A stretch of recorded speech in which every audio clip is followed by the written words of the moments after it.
Welcome to the fourth tutorial on crime and punishment in Christianity. We will talk about the nature of punishment, divergent Christian attitudes towards the use of punishment, and what the Bible says about it. In society there are laws which all citizens must obey.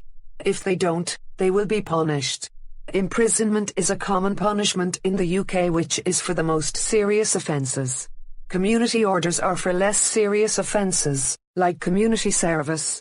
Curfew orders limit people's freedom. For example, they have to be at home from 7 p.m. until 7 a.m.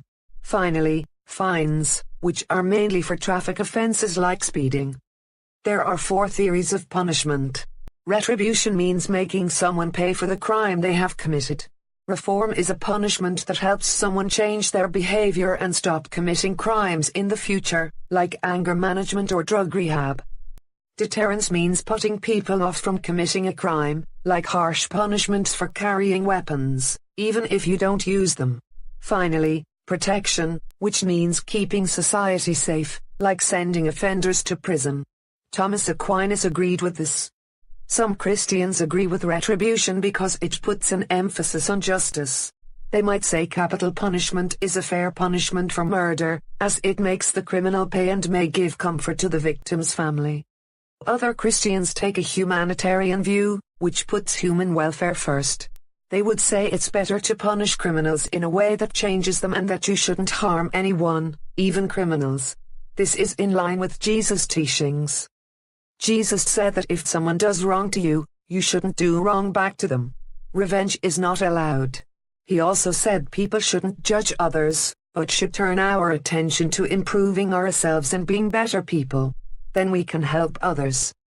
Jesus taught that a servant who knew what his master wanted from him but ignored it would be punished more severely than a servant who was guilty of doing the same thing, but didn't know what his master's wishes were.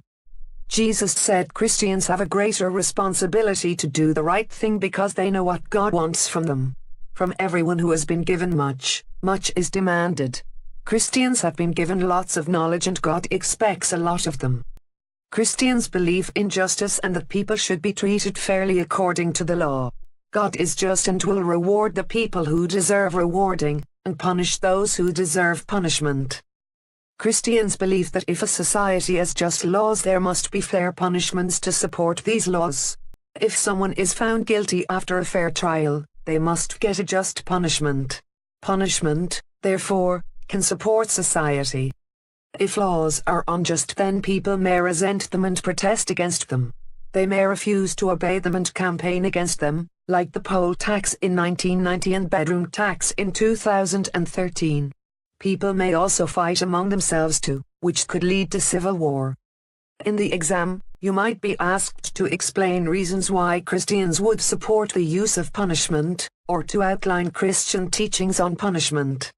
How would you summarize what you have learned in this tutorial? In summary, people are punished if they are found guilty of breaking the law. More serious crimes are met with stronger punishments. The Bible teaches punishments should be just.